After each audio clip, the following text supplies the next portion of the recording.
बिलासपुर में गर्भवती महिला की हत्या से उठा पर्दा। जेठ ने नशे की हालत में की थी रेप की कोशिश, विरोध करने पर कर दी हत्या। खबरों को देखते हैं विस्तार से। तो मध्य प्रदेश विधानसभा चुनाव को लेकर बीजेपी एक्शन मोड में नजर आ रही है।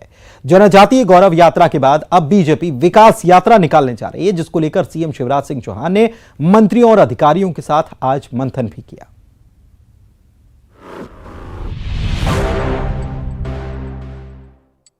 राहुल गांधी की भारत जोड़ो यात्रा की तर्ज पर एमपी बीजेपी विकास यात्रा निकालने जा रही है। ये विकास यात्रा 5 फरवरी यानी कि संत रविदास की जयंती से शुरू होगी। इस यात्रा के बहाने बीजेपी की सरकार विधानसभा चुनाव से 10 महीने पहले ही प्रदेश की हर गली और हर सड़क को नापेगी।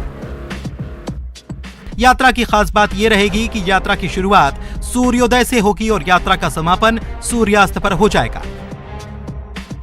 इस विकास यात्रा को लेकर बुधवार को सीएम शिवराज सिंह चौहान ने मंत्रियों के साथ बैठक की, जिसमें जिले के अधिकारी शामिल हुए। विकास यात्रा की जिम्मेदारी कलेक्टरों को सौंपी गई है। हर दिन कलेक्टर को ये बताना होगा कि यात्रा कितने किलोमीटर, कितने गांव, कितने वार्ड तक पहुंची है। इस दौरान हर जिले में वार्ड और गांव स्तर पर लोकार्पण और शिलान्यास के कार्यक्रम भी होने हैं। इसके साथ ही विकास यात्रा के दौरान हितग्राहियों को लाभ, हितग्राहियों से चर्चा और संवाद करना भी शामिल है। आज कॉन्फ्रेंस में जिले के अधिकारी भी थे और उन्हें भी यात्रा के संबंध में बताया गया। इस यात्रा में जो अभी तक हितग्राही पत्र बांटे गए थे, अब हित लाभ दिया जाएगा। मतलब जैसे किसी को खाद्यान्न पर्ची दी है तो उसे खाद्यान्न मिला कि नहीं, हित लाभ हुआ या नहीं हुआ तो दिया जाएगा। ये मैंने उदाहरणार्थ बताया है।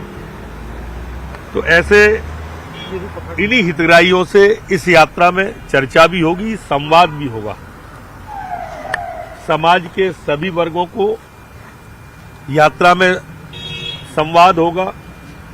जो नए काम स्वीकृत हुए हैं उनका शिलान्यास होगा। विकास यात्रा से पहले बीजेपी जनजातीय गौरव यात्रा भी निकाल चुकी है। 20 नवंबर से 4 दिसंबर तक चली जनजातीय गौरव यात्रा का फोकस आदिवासी रहे। ये गौरव यात्रा आदिवासी बाहुल्य 47 सीटों के लिए ही निकाली गई थी। इस यात्रा में सीएम शिवराज समेत कई मंत्री शामिल हुए थे। साथ ही आदिवासी युवाओं के साथ परंपरागत वेशभूषा में वे नजर आए थे। बीजेपी की इन यात्राओं पर कांग्रेस ने तंज कसा है। कांग्रेस का कहना है कि पूरे प्रदेश में विकास हुआ ही नहीं है। अगर विकास हुआ होता तो इनको जनता के बीच जाकर अपनी योजनाओं के बारे में बताने की जरूरत नहीं पड़ती। बैठक लेने से ही ये स्पष्ट हो गया है कि पूरे प्रदेश में विकास कार्य हुए ही नहीं है। यदि विकास कार्य हुए होते तो इन्हें जनता के बीच में जाके बताने की आवश्यकता नहीं पड़ती। दरअसल आज जो मध्य प्रदेश की स्थिति है बद से बदतर जो हो गई है, उसका कारण है कि इन्हें अपनी छोटे मोटे कामों को लेके जाना पड़ रहा है। और जब इनके मंत्री जनता के बीच में जाएंगे तो जनता जवाब देगी इनके मंत्रियों को। एमपी बीजेपी की विकास यात्रा को देखा जाए तो इसमें भारत जोड़ो यात्रा जैसा ही पैटर्न है। विकास यात्रा में लोगों से मुलाकात के बाद उन्हें केंद्र और राज्य की योजनाओं के बारे में बताया जाएगा। अब देखना दिलचस्प होगा कि यात्राओं से परिणाम क्या निकलता है। Bureau report, news 18।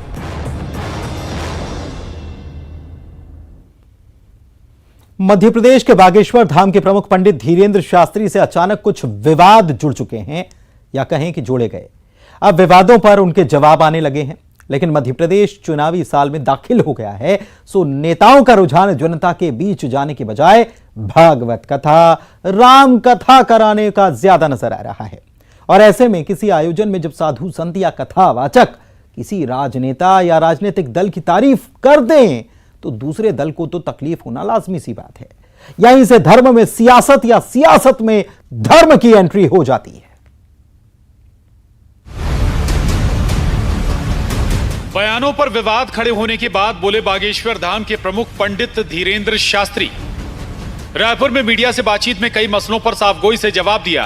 बोले जो भी सनातन विरोधी संस्थाएं हैं उनके खिलाफ वो खड़े हैं। नागपुर में हुए विवाद और दरबार लगाने पर उठे सवालों पर भी जवाब दिया। और उनका ऐसा कहना है कि हमको दरबार देखना, तो हम तो वहाँ 2 दिन दरबार लगाए हैं और पूर्ववत ही जो है सबको बता दिया था कि 7 दिन की कथाएं होगी, 7 दिन की रायपुर में कथा होगी, 7 दिन की टीकमगढ़ में कथा होगी, सब जगह की कथाओं का। अब जब निकल आए तो हाथी चले बाजार, कुत्ता भौंके हजार। देखो, हम तो सनातन धर्म विरोधी भी संस्था मिशनरी हैं उनके खिलाफ हैं और हमेशा कायम रहेंगे। हम कोई बंद कमरे में तो मिलते नहीं, हम कोई बंद कमरे में दरबार लगाते नहीं। जो दरबार की हमारी प्रक्रिया उनके लिए हम स्पेशली नहीं कर सकते। हमारी जो दरबार की प्रक्रिया है, क्योंकि हम कोई जादूगर नहीं है कि तुम आओ हम डमरू बजाने के लिए भाई साहब निकला। हमारे जीवन में प्रार्थना है हनुमान जी से, गुरु जी से। तो हम जो दरबार की प्रक्रिया है कि प्रार्थना करेंगे। अब 300 लोग बैठे हों, 3 लाख लोग बैठे हों। हमने तो विदेशों में भी दरबार लगाया, नागपुर में भी दरबार लगाया, तब कहाँ उड़ गए थे पंछी। कथावाचक पंडित धीरेंद्र शास्त्री से जुड़े विवादों में सियासत को भी रस आ गया। बीजेपी विधायक रामेश्वर शर्मा पंडित धीरेंद्र शास्त्री के साथ खड़े नजर आए। पहले से ही भारत के धर्म में कहा है कि जब हम किसी दूसरे के धर्म का विरोध नहीं करते तो मेहरबानी करके हमारे धर्म पर भी आक्षेप क्यों करते हो? तुम कौन हो? इस परंपरा का निर्वाह नहीं कर सकते तो इस परंपरा पर उंगली तो नहीं उठाओ। कांग्रेस मीडिया प्रमुख के मिश्रा कहते हैं कि धर्मगुरु किसी राजनीतिक पार्टी का एजेंट बनकर काम ना करें। वो कहते हैं कि अभी धर्मगुरुओं में बीजेपी को फायदा पहुंचाने की प्रतिस्पर्धा चल रही है। धर्म आधारित शब्दों का ही उपयोग करें तो धर्म के लिए भी बेहतर होगा, उनके सम्मान के लिए भी बेहतर होगा।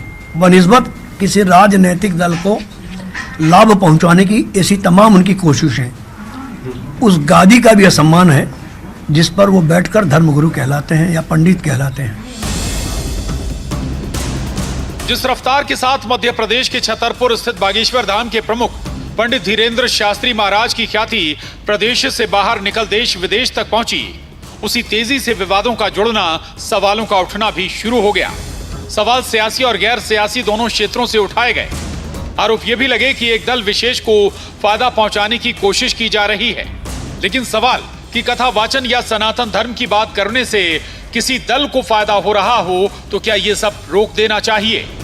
सवाल यह भी कि धार्मिक मंच से सियासी बात कहां तक ठीक है? रायपुर से ममता लांजेवार, भोपाल से वासु चौरे के साथ bureau report, news 18, Madhya Pradesh, Chhattisgarh. धर्म के मंच से सियासी बात कहां तक ठीक है? बढ़ते आगे। छत्तीसगढ़ विधानसभा चुनाव में सियासी पार्टियां मुद्दे की तलाश में हैं। प्रदेश की दोनों प्रमुख सियासी दल अपनी अपनी पिच तैयार करने में जुटे हुए हैं। बीजेपी जहां धर्मांतरण और भ्रष्टाचार जैसे मुद्दे उठा रही है, तो कांग्रेस आदिवासियों का आरक्षण और विकास के मुद्दे पर चुनाव लड़ने की बात कह रही है। प्रदेश के मंत्री अमरजीत भगत ने बीजेपी को विकास पर बहस करने की चुनौती भी दे डाली है। देखते हैं।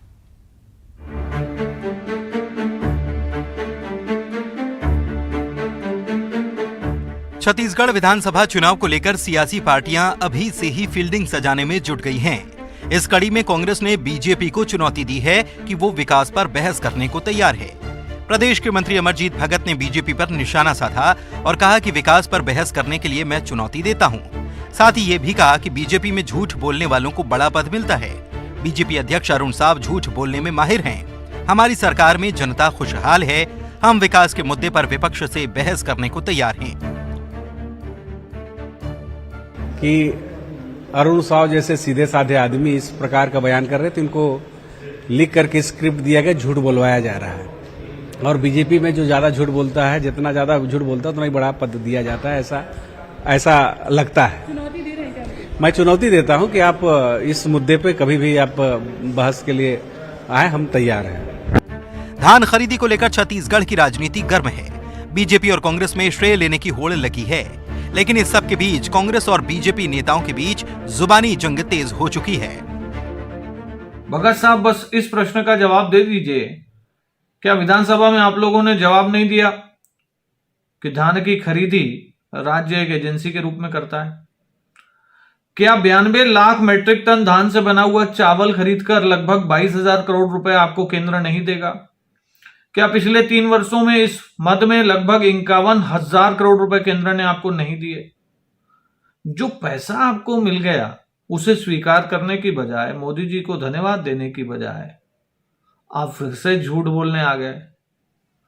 आपकी वेबसाइट्स में, सरकारी रिकॉर्ड्स में सब कुछ साफ दिखता है, इसीलिए झूठ ऐसा बोला करें जिससे आपको फिर शर्मसार न होना पड़े। केंद्रीय गृह मंत्री अमित शाह के दौरे के बाद से छत्तीसगढ़ की राजनीति गर्म है। कुछ दिन पहले अमित शाह ने कोरबा में चुनावी जनसभा में प्रदेश सरकार पर कई आरोप लगाए थे, जिसके जवाब में सीएम भूपेश बघेल ने अपने सोशल मीडिया अकाउंट के जरिए लिखा कि सवालों से बचना भागना कायरता है। हम कांड वाली भाजपा नहीं, काम वाली कांग्रेस हैं। Bureau report, news 18। दिल्ली के जंतर मंतर पर बुधवार को पहलवान खिलाड़ी इकट्ठे हुए और भारतीय कुश्ती महासंघ के अध्यक्ष बृजभूषण सिंह के खिलाफ मोर्चा खोला। धरना देने वालों में बजरंग पूनिया, विनेश फोगाट, रियो ओलंपिक पदक विजेता साक्षी मलिक समेत 30 पहलवान शामिल हैं। बजरंग पूनिया ने कुश्ती महासंघ के अध्यक्ष पर अपशब्दों का प्रयोग कर गाली देने का आरोप भी लगाया है।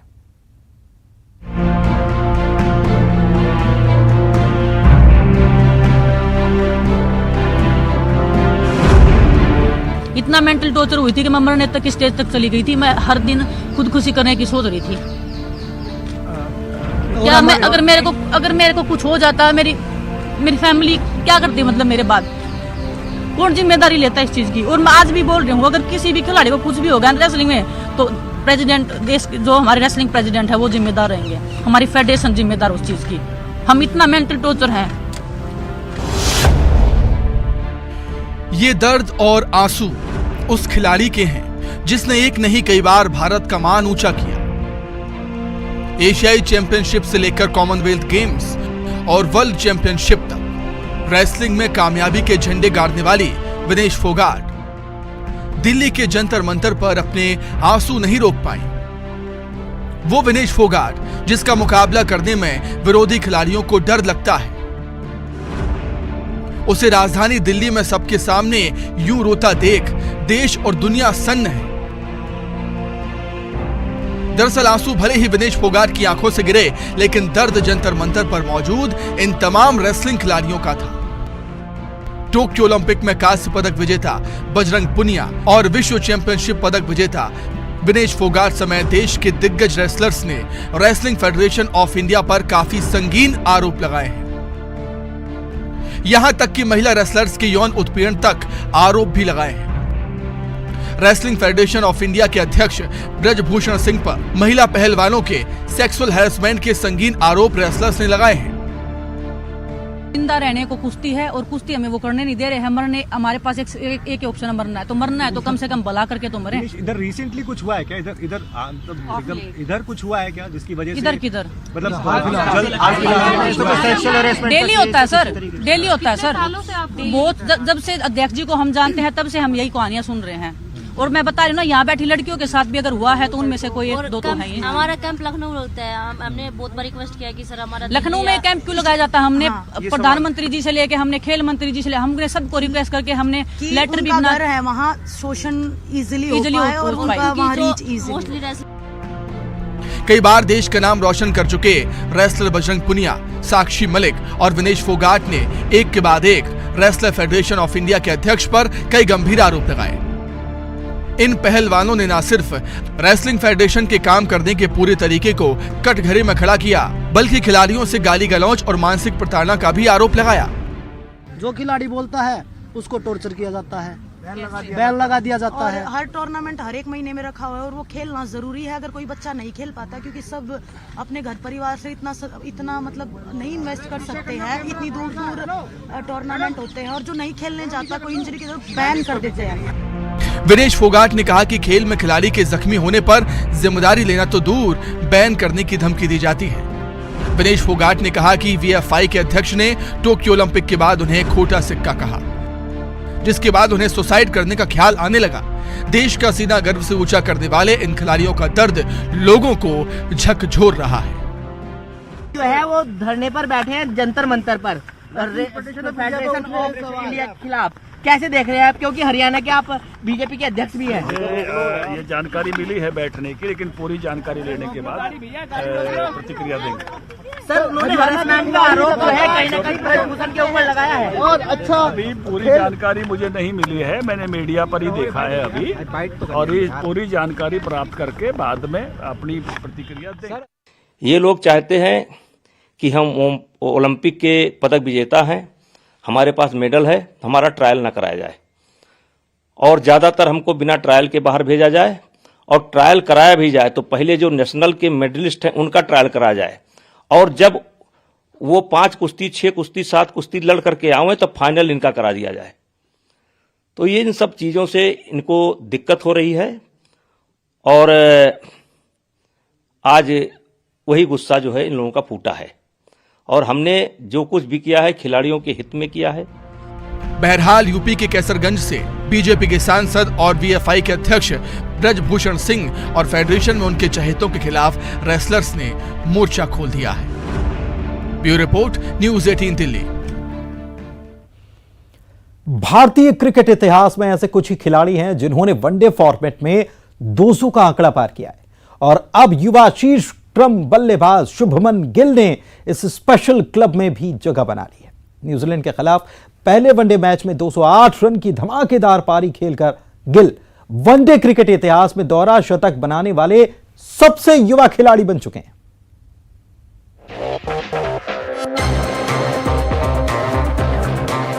भारतीय टीम के युवा बल्लेबाज Shubman Gill one day cricket match में इतिहास रच चुके हैं। शुभमन गिल ने आज हैदराबाद में न्यूजीलैंड क्रिकेट टीम के खिलाफ पहले वनडे में शानदार दोहरा शतक जड़ दिया। इसके साथ ही वो वनडे क्रिकेट में दोहरा शतक लगाने वाले 5वें भारतीय बन चुके हैं। उन्होंने शुरुआत से आक्रामक बल्लेबाजी करते हुए महज 145 गेंदों पर अपना दोहरा शतक पूरा कर लिया। इससे पहले सचिन तेंदुलकर, रोहित शर्मा, वीरेंद्र सहवाग और ईशान किशन ये कारनामा कर चुके हैं, जिसमें से सबसे ज्यादा 3 बार दोहरा शतक लगाने का रिकॉर्ड अभी भी रोहित शर्मा के पास है। 23 साल के गिल ने हैदराबाद के राजीव गांधी अंतर्राष्ट्रीय स्टेडियम में 149 गेंदों पर 19 चौकों और 9 छक्कों की मदद से 208 रन जोड़े, और वनडे में दोहरा शतक लगाने वाले सबसे कम उम्र के खिलाड़ी होने का रिकॉर्ड अपने नाम कर लिया। साल 2019 में अपना वनडे डेब्यू करने वाले गिल का अब तक का करियर शानदार रहा है। शुभमन गिल वनडे क्रिकेट में भारत की ओर से सबसे कम 19 पारियों में 1000 रन पूरे करने वाले पहले बल्लेबाज भी बन चुके हैं। इससे पहले ये रिकॉर्ड भारतीय स्टार बल्लेबाज विराट कोहली के नाम पर था। उन्होंने विराट कोहली और शिखर धवन का रिकॉर्ड भी तोड़ दिया। Bureau report, news 18। लंबे इंतजार के बाद AK-203 असॉल्ट राइफल का अमेठी के कोरबा में निर्माण शुरू हो चुका है। भारत और रूस के साझा company Indo Russian private limited ने क्लानिसिकोव सीरीज की इस राइफल का निर्माण शुरू किया। उम्मीद है कि बहुत जल्द यह अत्याधुनिक राइफल सेना के हाथ में होगी।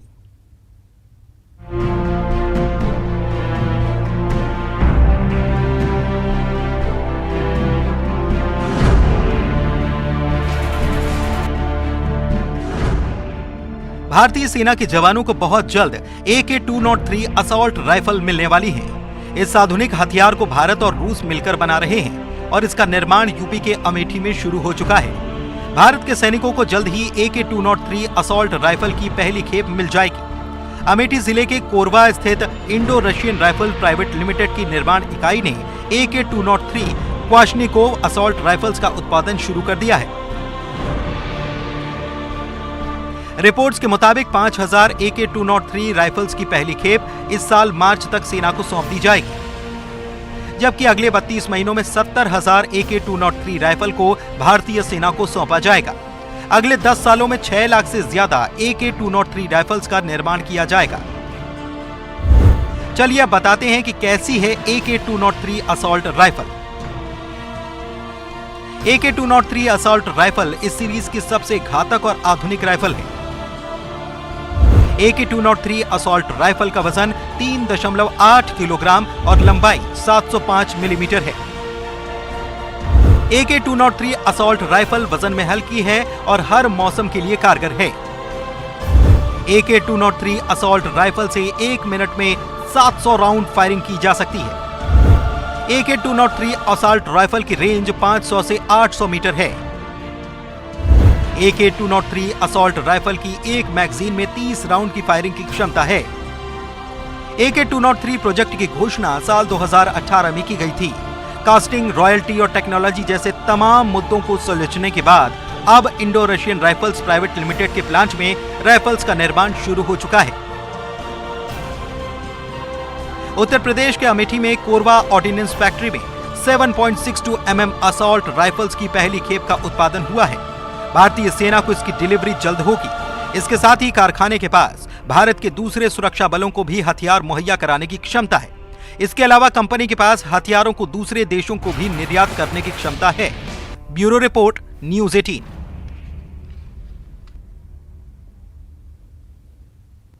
और इसी के साथ इस बुलेटिन में फिलहाल इतना ही। नमस्कार।